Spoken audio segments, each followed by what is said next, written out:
KKR আরসিবির বিরুদ্ধে ম্যাচটি হারার পরেও 26শে মার্চ অর্থাৎ রাজস্থান রয়্যালসের সঙ্গে বিরুদ্ধে খেলতে নামার আগে পেয়ে গেল এই তিনটি সুখবর। কি সেই সুখবর আসুন দেখে নেওয়া যাক। আর বন্ধুরা, তার আগে আপনারা এই 2025-এর আইপিএলে কোন দলকে সাপোর্ট করছেন সেটা অবশ্যই কমেন্টে জানান। আর আপনি যদি কেকেআরের সাপোর্টার হয়ে থাকেন তাহলে অবশ্যই ভিডিওটি লাইক করুন আর কমেন্টে লিখে দিন আমি কেকেআর।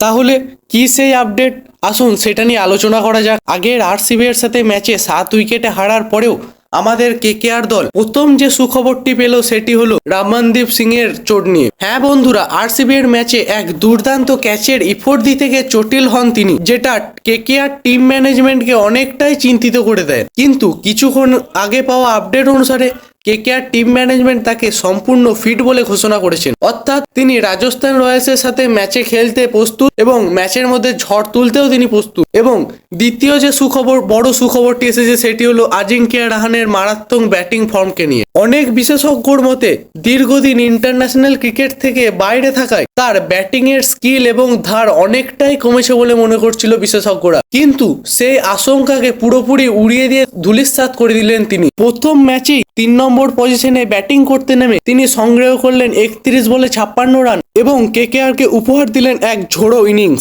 যা কেকেআর এর প্রথম উইকেটের পতনের পর বড় রানের দিকে অগ্রসর হতে অনেকটাই সুবিধা করে দিয়েছিল কেকেআরকে। আর 3 নম্বর যে বড় সুখবরটি পেলাম আমরা সেটা হচ্ছে সুনীল নারায়ণের ফর্ম। অনেক বিশেষজ্ঞদের মতে 2025 আইপিএলে সুনীল নারায়ণ 2024 আইপিএল এর মতো পারফরমেন্স দিতে পারবে না বা জ্বলে উঠতে পারবে না, কিন্তু সে কথা যে পুরোপুরি মিথ্যা, সে আশঙ্কা যে কোনো দিক থেকেই ঠিক নয়, তিনি তা সম্পূর্ণভাবে বুঝিয়ে দিলেন প্রথম ম্যাচেই। তিনি ওপেনিং করতে নেমে সংগ্রহ করেন 26 বলে 44 রান, যেটা একটা ঝোড়ো ইনিংস। যদিও একটা ভুল শর্ট সিলেকশনের জন্য তিনি আউট হন, কিন্তু পরবর্তী ম্যাচে তিনি আবার যে ঝড় তুলবেন সেটা প্রথম ম্যাচের দৃষ্টান্ত দেখেই বোঝা যায়। এছাড়াও প্রথম ম্যাচে রিঙ্কু সিং, আন্দ্রে রাসেল, ভেঙ্কটেশ আয়ার এরা তাড়াতাড়ি আউট হয়ে গেলেও পরবর্তী ম্যাচে তারা অবশ্যই ঝড় তুলবেন। একটা ম্যাচ কারোর খারাপ যেতেই পারে, সেটার ওপর তাদেরকে জাজ করা উচিত নয়। তাহলে বন্ধুরা, তোমাদের কি মনে হয় 26শে মার্চে রাজস্থান রয়্যালসের সঙ্গে হওয়া ম্যাচে কেকেআর কি পারবে কামব্যাক করতে? তোমাদের কি মনে হয় অবশ্যই সেটা কমেন্টে জানাও। আর ভিডিওটি ভালো লেগে থাকলে অবশ্যই লাইক করো এবং চ্যানেলটি সাবস্ক্রাইব করে ডেসক্রিপশন বক্সে থাকা লিঙ্কে ক্লিক করে আমাদের টেলিগ্রাম চ্যানেলে জয়েন হয়ে যাও, যেখানে ক্রিকেট রিলেটেড খুঁটিনাটি আপডেট আমরা সবার প্রথমে দিয়ে থাকি। তাহলে আজকে এই পর্যন্তই থাক বন্ধুরা, দেখা হচ্ছে পরের ভিডিওতে।